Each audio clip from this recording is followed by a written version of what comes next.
आज एक बार ओवरव्यू प्राथमिक और द्वितीय साक्ष्य के संबंध में लेकर हम लोग उस जरूरत की बात करेंगे जिस जरूरत की वजह से पुराने भारतीय साक्ष्य अधिनियम में धारा 65A और 65B और नए भारतीय साक्ष्य अधिनियम में धारा ये आपकी 62 और 63 ये शामिल की गई। पहले एक ओवरव्यू ये लेंगे और ओवरव्यू जब ये हम लेंगे तो हमारे सामने बिल्कुल क्रिस्टल क्लियर रहेगी ये बात कि न्यायालय के समक्ष जो भी फैक्ट इन डिस्प्यूट है उन्हें साबित या नासाबित इन्हें किया ही जाना है और इन्हें साबित या नासाबित करने के लिए आपको जिस प्रकार के साक्ष्य को देने की अनुज्ञा ये मिली हुई है वो या तो मौखिक है और या दस्तावेजी है। दो प्रकार के साक्ष्यों को छोड़कर किसी अन्य प्रकार का साक्ष्य ये आप न्यायालय के समक्ष जो फैक्ट इन डिस्प्यूट है उन्हें साबित या नासाबित करने के लिए नहीं देंगे। और मौखिक साक्ष्य अगर ये आप न्यायालय के समक्ष मौजूद फैक्ट इन डिस्प्यूट को साबित या नासाबित इसे करने के लिए देंगे तो मौखिक साक्ष्य आपकी मनमर्जी के मुताबिक यह नहीं दिया जाएगा बल्कि वह उन विधिक मर्यादाओं के अधीन न्यायालय के समक्ष प्रस्तुत किया जाएगा जो विधिक मर्यादाएं पुराने भारतीय साक्ष्य अधिनियम की धारा 59 और 60 और नए भारतीय साक्ष्य अधिनियम की वे सुसंगत धाराएं जिनकी चर्चा हम लोग पीछे कर चुके हैं उनमें दी गई हैं उन्हीं मर्यादाओं के अधीन क्योंकि वे मर्यादाएं उस मौखिक साक्ष्य की श्रेष्ठता और शुद्धता दोनों को सुनिश्चित कर देंगी जो फैक्ट इन डिस्प्यूट को साबित या नासाबित करने के प्रयोजन के लिए न्यायालय के समक्ष प्रस्तुत किया जाएगा। और यही बात दस्तावेजी साक्ष्य के संदर्भ में ठीक है लागू होगी। अगर आप न्यायालय के समक्ष मौजूद जो फैक्ट इन डिस्प्यूट उन्हें साबित या नासाबित करना चाहते हैं तो आप दस्तावेजों के जिस प्रकार का साक्ष्य ये दस्तावेजों की जिस कैटेगरी या जिस श्रेणी का साक्ष्य न्यायालय के समक्ष प्रस्तुत करेंगे उसे दो भागों में विभाजित किया गया है भारतीय साक्ष्य अधिनियम में प्राथमिक और द्वितीयक। सबसे पहले दस्तावेजी साक्ष्य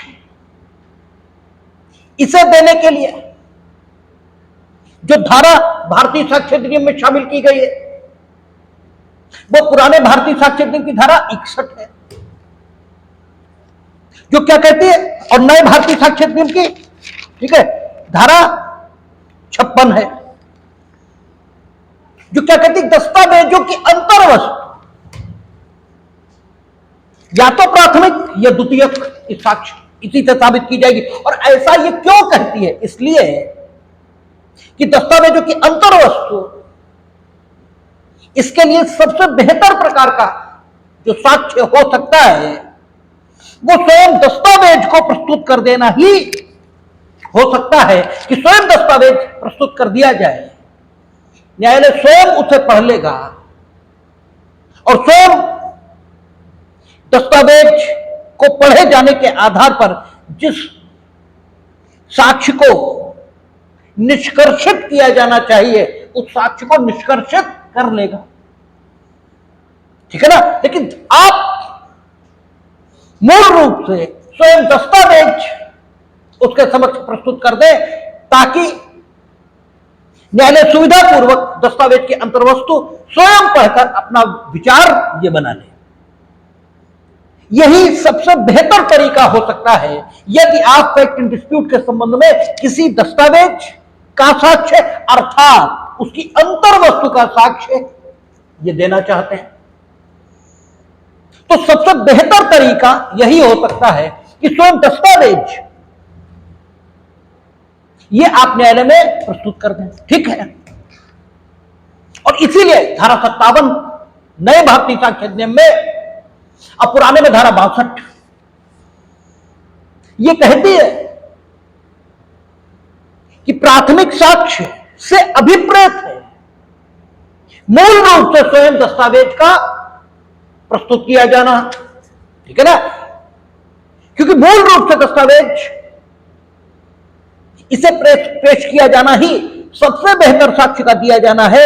इसलिए प्राथमिक साक्ष्य की जो डेफिनेशन दी गई उसमें मूल रूप से दस्तावेज का प्रस्तुत किया जाना ही परिभाषित किया गया है, ताकि सबसे बेहतर साक्ष्य धारा 56 और 57 के सम्मिलित प्रभाव से न्यायालय के समक्ष आए। क्योंकि धारा 56 कहेगी या तो प्राथमिक या द्वितीयक, और 57 कहेगी प्राथमिक का मतलब मूल रूप से दस्तावेज स्वयं, अर्थात दोनों का कम्युलेटिव इफेक्ट क्या होगा कि अगर आप फैक्ट एंड डिस्प्यूट को साबित करने के लिए किसी दस्तावेज अर्थात उसकी अंतर्वस्तु का साक्ष्य देना चाहते हैं तो स्वयं दस्तावेज के रूप में उसके प्राथमिक साक्ष्य के प्रस्तुत किए जाने की अपेक्षा करके कानून उस दस्तावेज के अंतर्वस्तु के संबंध में सबसे बेहतर प्रकार का साक्ष्य यह न्यायालय के समक्ष प्रस्तुत करना अपेक्षित कर देगा। ठीक है, अब मानवीय अनुभव और ज्ञान यह कहता है कि जब मानो ये मरणशील है, ठीक है, स्वयं मानो इसका अस्तित्व तो शाश्वत नहीं है,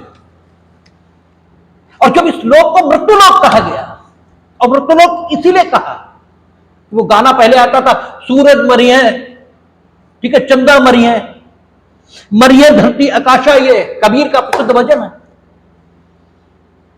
ठीक है, साधो ये मुर्दों का गांव, क्योंकि मुर्दों का गांव को यही इसीलिए कह रहे हैं कि किसी को 2 साल बाद मरना है तो किसी को 20 साल बाद मरना है, किसी को 50 साल बाद मरना है, मरना सबको है। तो ये 50 साल बाद के मुर्दे हैं, ये 20 साल बाद के मुर्दे हैं, ये 2 साल बाद के मुर्दे हैं। ठीक है, परिभाषा ऐसे भी हो सकती है। ठीक है, आप ये भी कह सकते हैं कि 20 साल की आयु के व्यक्ति हैं, और आप ये भी कह सकते हैं कि इनकी आयु में से 20 साल घटाकर शेष साल के ये मुर्दे हैं, शेष साल बाद के ये मुर्दे हैं। ठीक है, परिभाषा ऐसे भी हो सकती है। तो जब इस पृथ्वी पर कोई नहीं बचेगा तो दस्तावेज वो तो शाश्वत नहीं होगा। परिस्थितियां ऐसी भी हो सकती हैं कि वह दस्तावेज जिसकी अंतर्वस्तु के माध्यम से आप फैक्ट एंड डिस्प्यूट को साबित करने की वांछा कर रहे थे, साबित करना चाहते थे आप, वो दस्तावेज है ही नहीं। ठीक है, मूल रूप से नहीं है, या मूल रूप से है लेकिन उसके पास है जिससे हम मंगवा ही नहीं सकते, या है लेकिन इतना भारी है कि सुविधा पूर्वक हम ला ही नहीं सकते, या प्रकृति से स्थायी है, उसे हम एक जगह से हटा ही नहीं सकते। क्योंकि दस्तावेज साक्ष्य अधिनियम में हर उस चीज को मान लिया जिस पर विवादित तथ्य या सुसंगत तथ्यों का अंकन अक्षर, प्रतीक, अंक या चिन्ह इसके माध्यम से हो गया। और अगर विवादित तथ्य या सुसंगत तथ्य का अंकन ये दीवार पर कर दिया गया तो दीवार तो ले नहीं आओगे, और दीवार दस्तावेज की परिभाषा में आएगी। ठीक है, यानी मानवीय अनुभव और ज्ञान ये कहता है कि परिस्थितियां ऐसी भी हो सकती हैं जिनमें दस्तावेजों की अंतर्वस्तु, ठीक है, इसका साक्ष्य प्रस्तुत करने के लिए प्राथमिक साक्ष्य न्यायालय के समक्ष लाना या तो बेहद कठिन हो या बेहद असंभव हो। डेफिनेशन मतलब परिस्थितियां ऐसी भी हो सकती हैं, और अगर परिस्थितियां ऐसी हुई तो फिर दो स्थितियां फिर हो सकती हैं। एक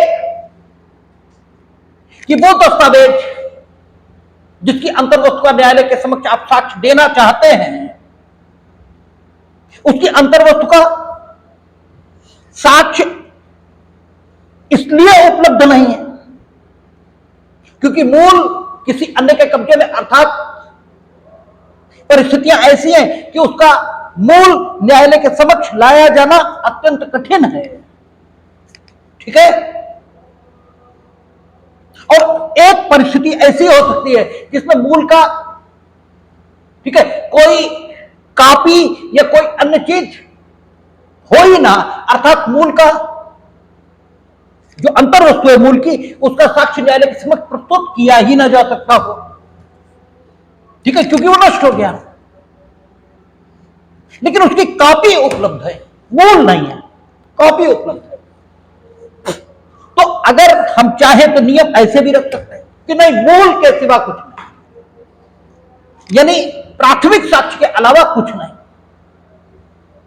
लेकिन यह बुद्धिमत्ता का नियम नहीं होगा, इसीलिए धारा 56 में कहा या तो प्राथमिक या द्वितीयक। ठीक है, यानी मूल तो नहीं ला पा रहे हम, लेकिन मूल की अंतर्वस्तु किसी ने देखी है, वो न्यायालय के समक्ष बता दिया। मूल की कोई कॉपी उपलब्ध है, वो न्यायालय के समक्ष रख दिया जाए। तो सबसे अच्छा तो नहीं, लेकिन सबसे अच्छे से कम अच्छा, ये तो कम से कम आ जाएगा। और इसीलिए धारा 56 में नियम रखा गया या तो प्राथमिक या द्वितीय। तो प्राथमिक तो बता दिया धारा 57 में, द्वितीय धारा 58 में बता दिया।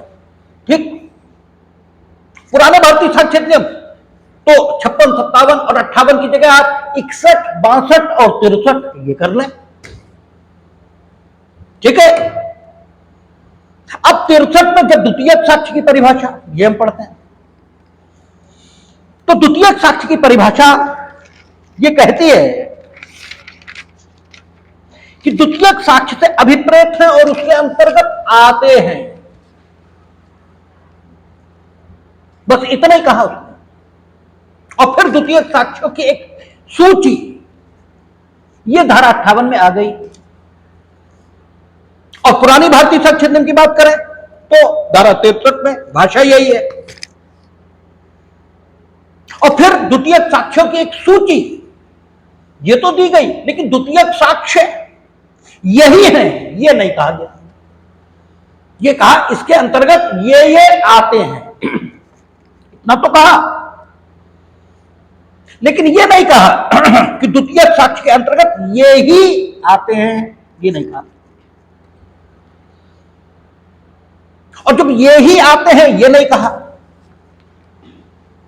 इसका मतलब प्राथमिक उपलब्ध न होने की दशा में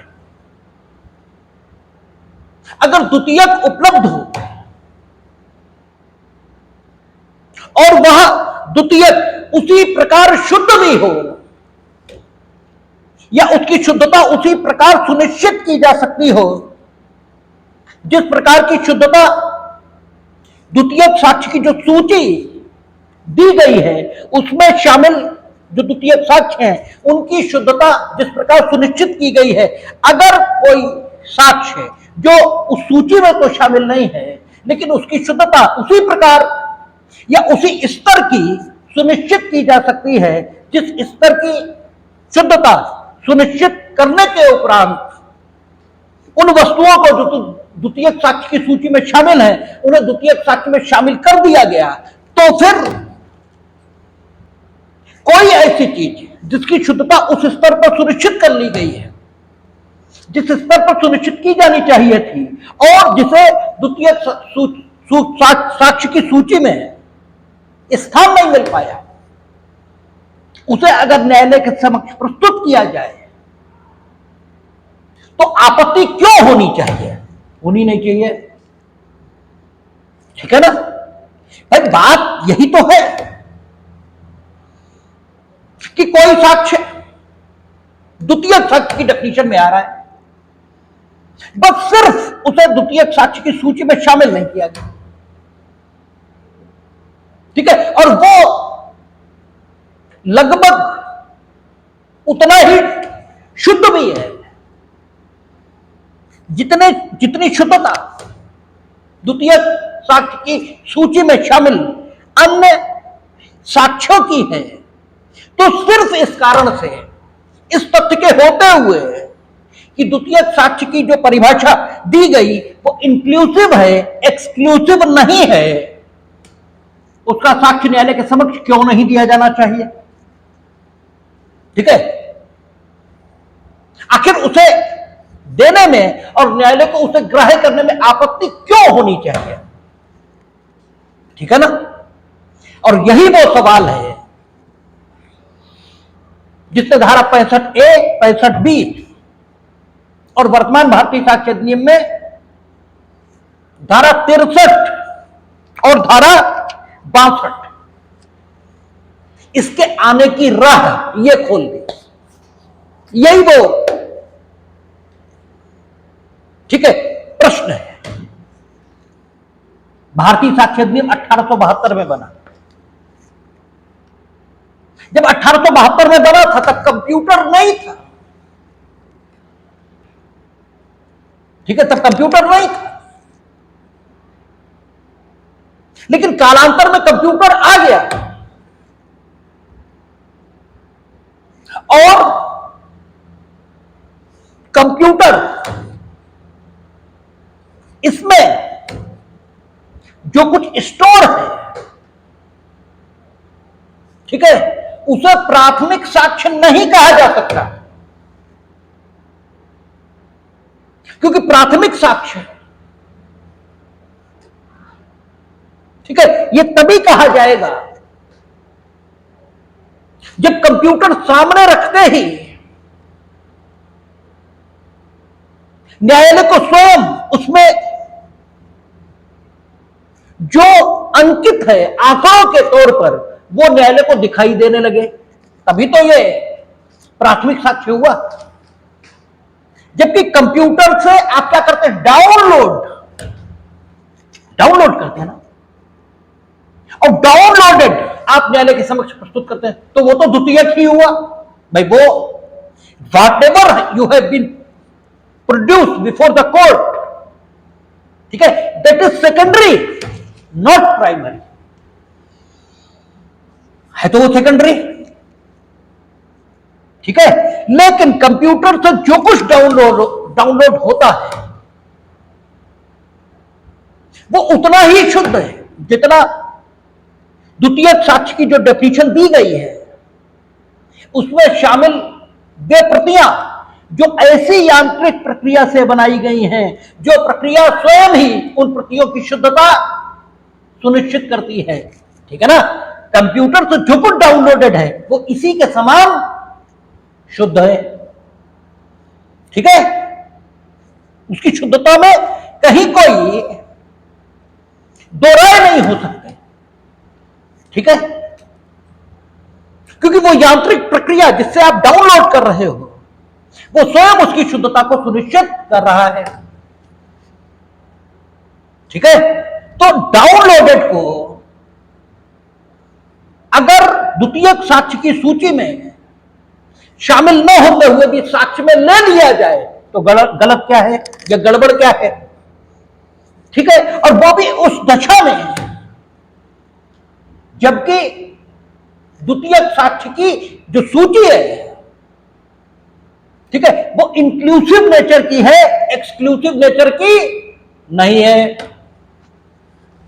ठीक है ना? यही प्रश्न न्यायालयों के सामने बार बार खड़े हुए, और इन प्रश्नों का जो उत्तर आया वो उत्तर यही आया कि नहीं, चूंकि द्वितीयक साक्ष्य की परिभाषा निश्शेषी अर्थात एक्सक्लूसिव नहीं है, बल्कि अवशेषी अर्थात इंक्लूसिव है। इसलिए वे चीजें भी जो द्वितीयक साक्ष्य की डेफिनेशन में नहीं है, द्वितीयक साक्ष्य के तौर पर ग्राह्य की जा सकती हैं यदि उनकी शुद्धता को सुनिश्चित किया जा सके। ठीक है ना? और तार्किक तौर पर इसमें कोई गड़बड़ नहीं है। ठीक है।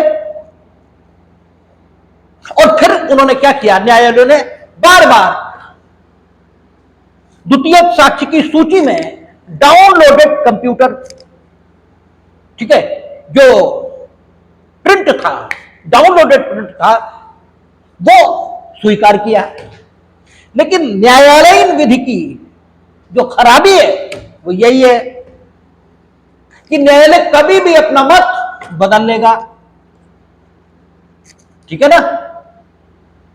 और समान अधिकारिता का जो दूसरा जज होगा वो हो सकता है फॉलो भी ना करे। भाई सुप्रीम कोर्ट का केस ला है तो सुप्रीम कोर्ट पे बाइंडिंग थोड़ा ही है। ठीक है ना?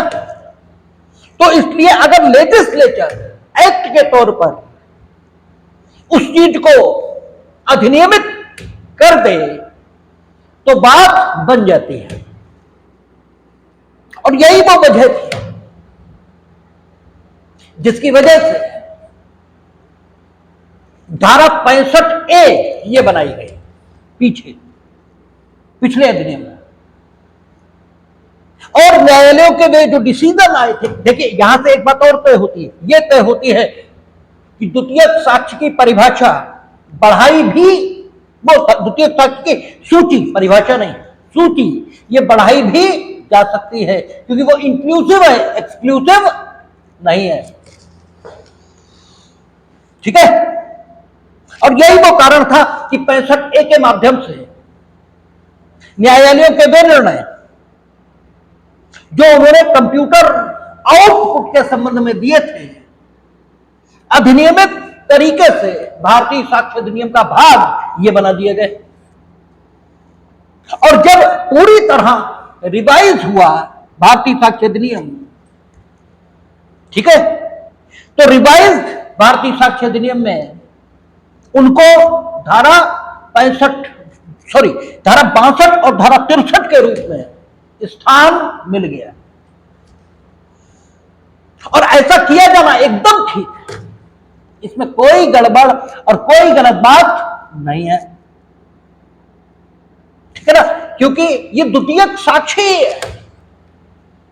आप कंप्यूटर आउटपुट के माध्यम से जो कुछ दे रहे हैं वो क्या है? द्वितीयक साक्ष्य। ठीक है ना?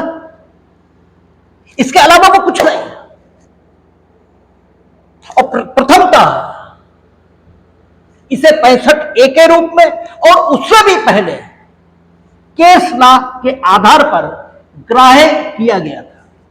लेकिन जब केस लॉ के आधार पर भी ग्राह्य किया तब न्यायालय ने इस विषय पर ध्यान दिया। ये तो ठीक है कि कंप्यूटर से जो कुछ डाउनलोड होगा वो वही होगा जो कंप्यूटर में स्टोर्ड होगा, ये सही है। लेकिन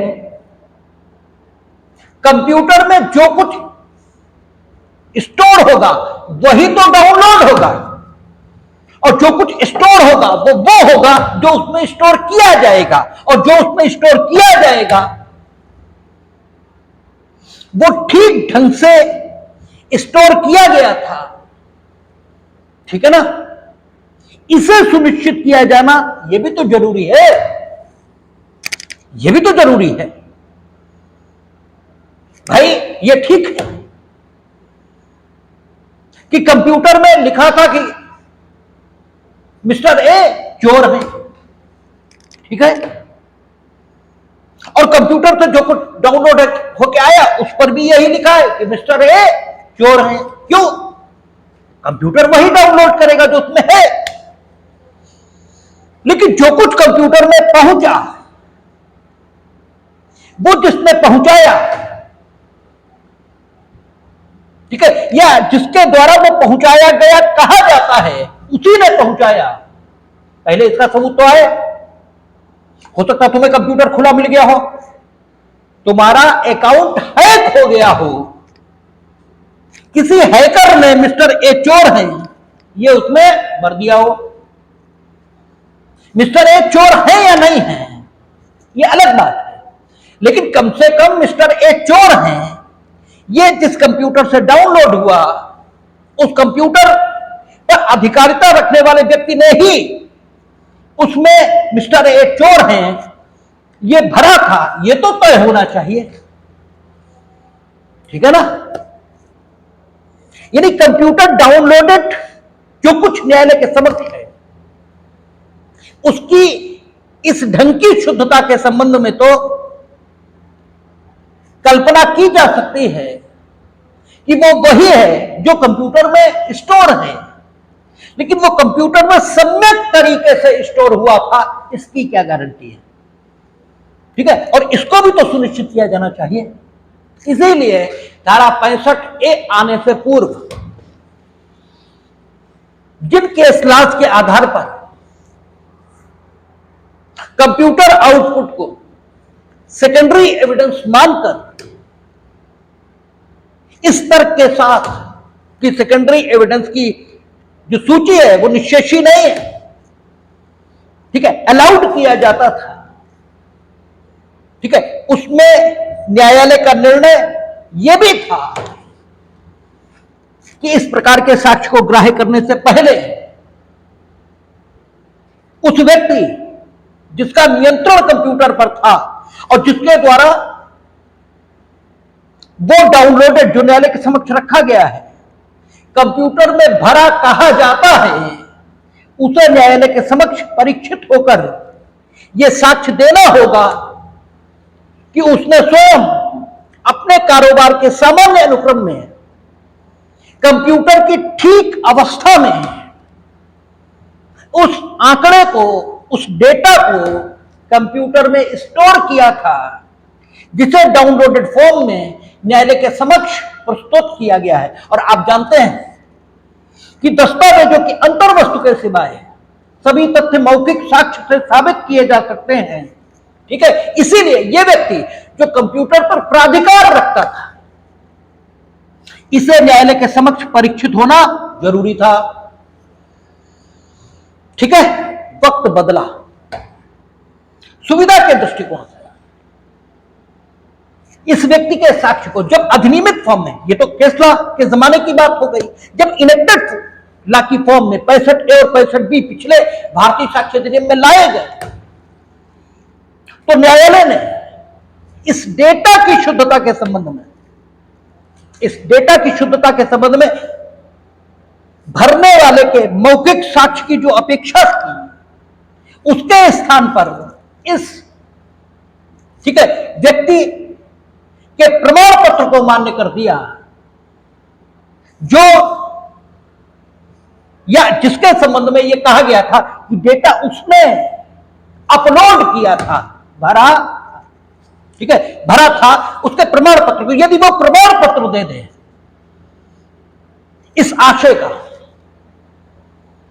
कि ये डेटा जो डाउनलोडेड फॉर्म में न्यायालय के समक्ष लाया गया है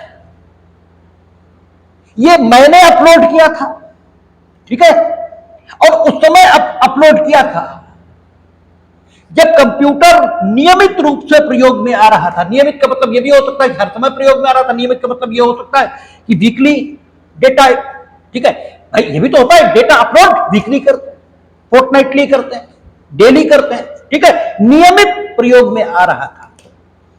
वो ये सर्टिफिकेट देते, वो ये सर्टिफिकेट देते कि मेरे भार साधन के अधीन ये कंप्यूटर था, अर्थात मेरे अधिकार में था, और ये उस समय जिस समय इसमें डेटा अपलोड किया गया बिल्कुल ठीक था, और यदि खराब भी था तो इस ढंग का खराब नहीं था कि जिससे डेटा की शुद्धता कैसे भी प्रभावित होती है। वो अगर इस ढंग का सर्टिफिकेट दे दे तो उसे न्यायालय में आकर मौखिक साक्ष्य अंकित कराने की जरूरत नहीं होगी। इन तथ्यों के संबंध में ये 65B में इनेक्टेड फॉर्म में ले आया गया जब केस लॉ में जो कुछ निर्देश दिए गए थे उन्हें इनेक्टेड लॉ की फॉर्म में तब्दील किया गया, ठीक है ना, या जब इनेक्टेड लॉ की फॉर्म में वो सारे कानून जो पहले टेस्ला के आधार पर लागू होते थे, ठीक है, या टेस्ला के रूप में लागू होते थे, उनको जब इनेक्टेड लॉ की फॉर्म में लाया गया तो वो मौखिक साक्ष्य जो कंप्यूटर में अपलोड डेटा की शुद्धता के संबंध में अपलोड करने वाला व्यक्तिगत रूप से न्यायालय में उपस्थित होकर देता था, उसके प्रमाण पत्र के रूप में न्यायालय में प्रस्तुत किया जाने लगा। यह प्रस्तुत करने की विधायी अनुमति ये मिल गई,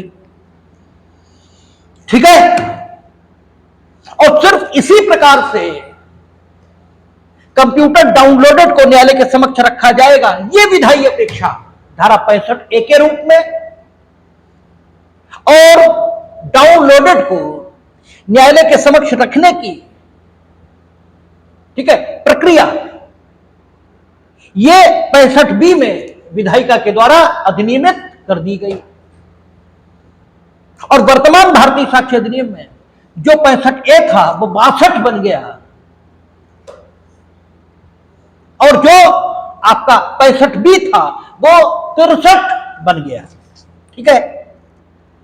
जब आप 65A और 65B पढ़ते तो बार भावही सी हो जाती है, आपको समझ नहीं आता कि लिखा क्या है, जबकि कुछ भी नहीं लिखा।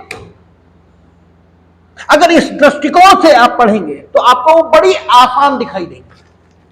देखें क्या कहता है, इलेक्ट्रॉनिक अभिलेख की अंतर्वस्तु धारा 63 के उपबंधों के अनुसार साबित की जाएगी, ठीक है ना। अंतर्वस्तु धारा 63 के उपबंधों के अनुसार, ये विधायी अपेक्षा यानी धारा 63 संतुष्ट होनी चाहिए, तभी इलेक्ट्रॉनिक अभिलेख, ठीक है ना, जिसे कंप्यूटर आउटपुट भी कहा जाएगा, ठीक है ना, उसको आप साबित करेंगे, अन्य कोई तरीका आप इस्तेमाल नहीं करेंगे। ये विधायी निर्देश सबसे पहले उन्होंने दे दिया। अब तरीके को देखें, तरीका क्या कहता है, इस अधिनियम में किसी बात के होते हुए भी, यानी अगर इलेक्ट्रॉनिक अभिलेख का मामला तो 63 ही आएगी, इसके अलावा कुछ भी नहीं, क्योंकि ओवरराइडिंग इफेक्ट आ गया। और ओवरराइडिंग इफेक्ट किन शब्दों के माध्यम से लाइए विधायिका, इस अधिनियम में किसी बात के होते हुए भी, ये ओवरराइडिंग इफेक्ट है। यानी जब भी इलेक्ट्रॉनिक अभिलेख को साबित करने की बात होगी तब तक केवल धारा 63, इसके अलावा कुछ नहीं, ठीक है। इस अधिनियम में किसी बात के होते हुए भी किसी इलेक्ट्रॉनिक अभिलेख में अंतर्विष्ट किसी सूचना को, इलेक्ट्रॉनिक अभिलेख में इंफॉर्मेशन यही तो डेटा के रूप में होती है, या जिसे आप डेटा कहते हो वो है तो सूचना ही, ठीक है।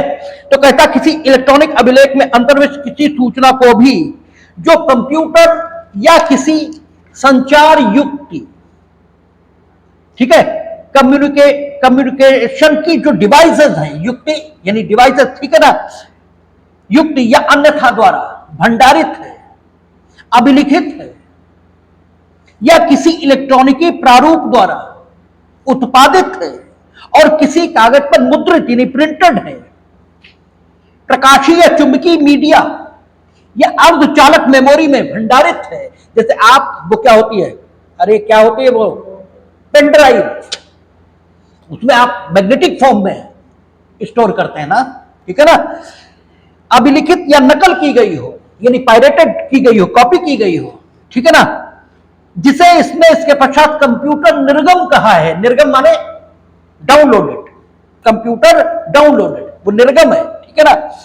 तब एक दस्तावेज समझा जाएगा, ठीक है ना, तब एक दस्तावेज समझा जाएगा यदि प्रश्नगत सूचना और कंप्यूटर के संबंध में इस धारा में उल्लिखित शर्तें पूरी कर दी जाती हैं और वह मूल की किसी अंतर्वस्तु या उसमें कथित किसी तथ्य के साक्ष्य के रूप में जिसका प्रत्यक्ष साक्ष्य ग्राह्य होता, अतिरिक्त सबूत या मूल को पेश किए बिना ही किन्हीं कार्यवाहियों में ग्राह्य होगा। अर्थात जो कंप्यूटर डाउनलोडेड होगा वो किन्हीं भी कार्यवाहियों में मूल को पेश किए बिना यानी कंप्यूटर को पेश किए बिना कंप्यूटर की अंतर वस्तुओं के साक्ष्य के रूप में ग्राह्य होगा। यानी कंप्यूटर लाने की जरूरत नहीं है।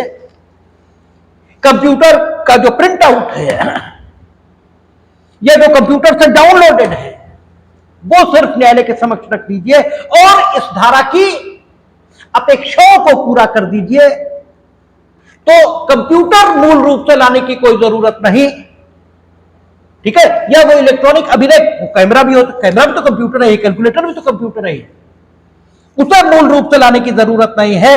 केवल वो सीडी, अगर सीडी में भी तो मैग्नेटिक फॉर्म में आप प्रिंटेड भी कर सकते हैं, डाउनलोड मतलब आप प्रिंट भी निकाल सकते हैं और सीडी में भी हो सकता है, ठीक है। वो सिर्फ न्यायालय के समक्ष प्रस्तुत कर दीजिए तो होगा वो सेकेंडरी है, तो सेकेंडरी, मूल तो कंप्यूटर में है, लेकिन मूल की अंतर्वस्तु का यह द्वितीयक साक्ष्य इस धारा की आवश्यकताओं को पूरा करके न्यायालय के समक्ष प्रस्तुत किया जा सकता है।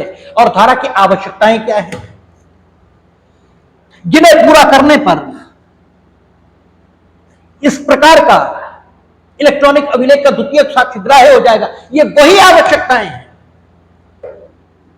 जो इस डेटा के कंप्यूटर में भरे जाने की प्रक्रिया की शुद्धता के संबंध में है। देखें क्या कहता है, कंप्यूटर निर्गम की बाबत उपधारा 1 में वर्णित शर्तें निम्नलिखित होंगी, अर्थात सूचना से युक्त कंप्यूटर निर्गम, कंप्यूटर या संसूचना युक्ति द्वारा उस अवधि के दौरान उत्पादित किया गया था जिसमें उस व्यक्ति द्वारा जिसका कंप्यूटर या संसूचना युक्ति के उपयोग पर विधिपूर्ण नियंत्रण था, उस अवधि में नियमित रूप से किए गए किसी क्रियाकलाप के प्रयोजन के लिए सृजन, सूचना भंडारित करने या प्रसंस्करण करने के लिए नियमित रूप से कंप्यूटर या संसूचना युक्ति का उपयोग किया गया था। अर्थात जो डेटा डाउनलोड फॉर्म में आप पेश कर रहे हो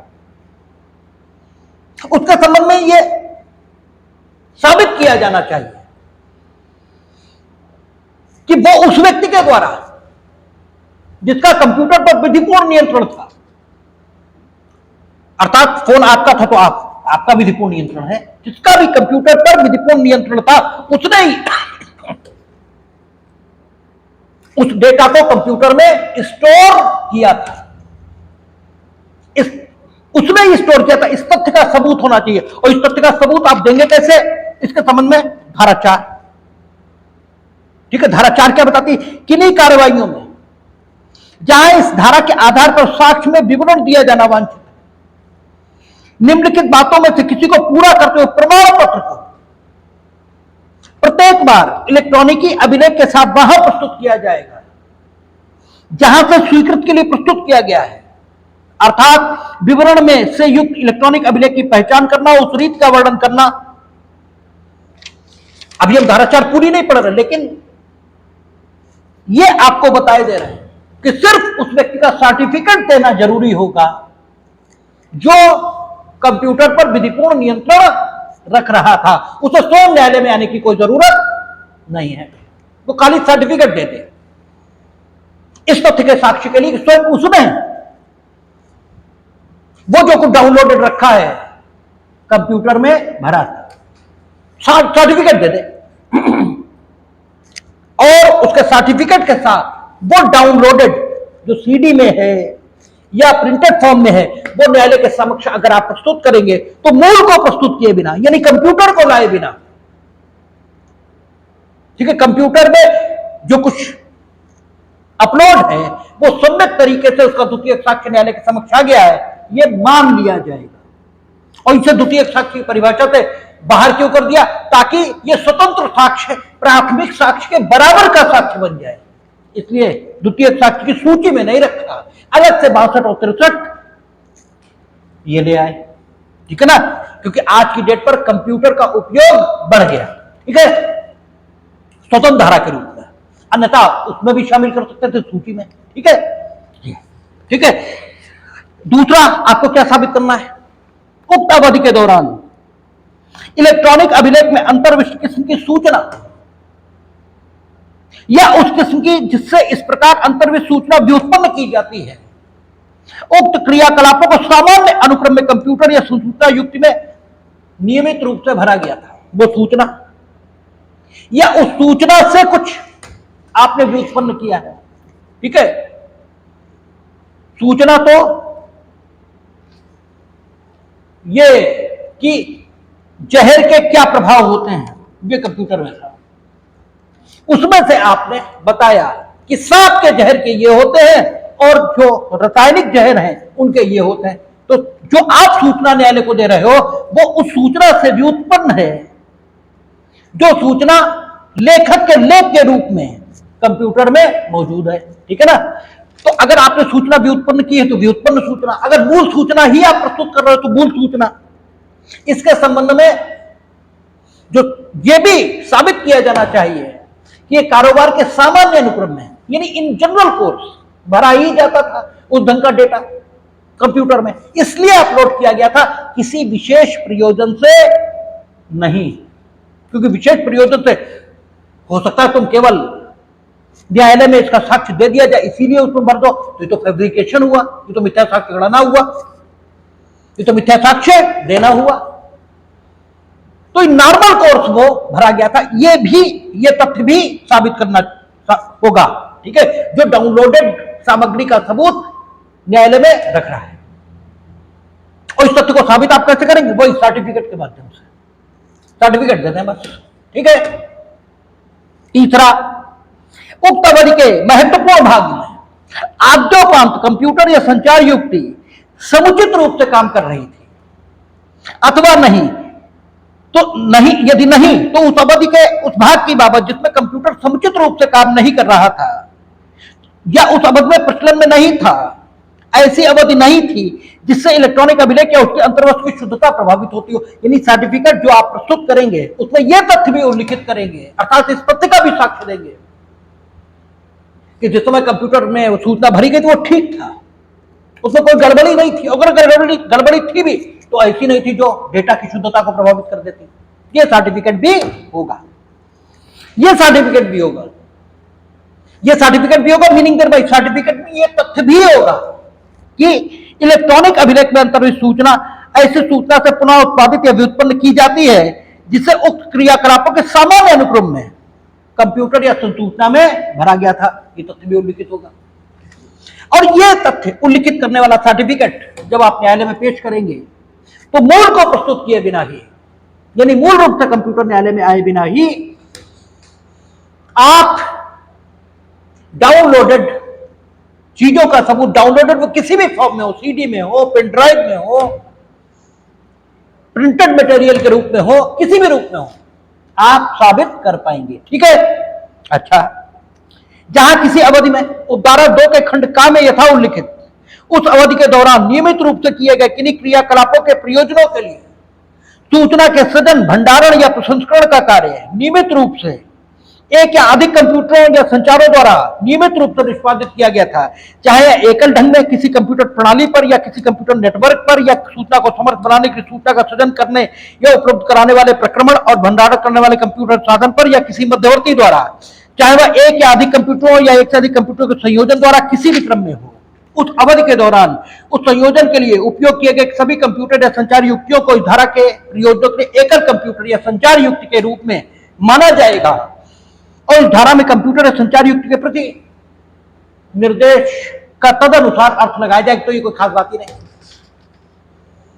यानी वो सूचना एक कंप्यूटर इसमें भरी गई थी, या जैसा आज तक में वो लेकर बैठते हैं न्यूज एंकर, उनके सामने लैपटॉप रखा होता है, लैपटॉप से सूचना उनके स्टूडियो के कंप्यूटर पर जा रही होती है, स्टूडियो कंप्यूटर से सैटेलाइट जा रही होती है, सैटेलाइट से आपके पास आ रही होती है।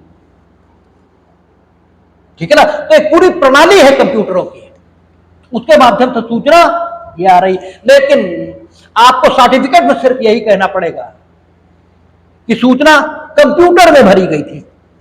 हालांकि उस प्रणाली में बहुत सारे कंप्यूटर हैं, लेकिन उन्हें एक कंप्यूटर इस धारा के लिए माना जाएगा, और उनके संबंध में अगर यह सर्टिफिकेट दिया जाता है कि वो उसी व्यक्ति द्वारा डेटा उसमें भरा गया था, ठीक समय में भरा गया था, कंप्यूटर ठीक काम कर रहा था, तो उसे प्रस्तुत किया जा सकता है।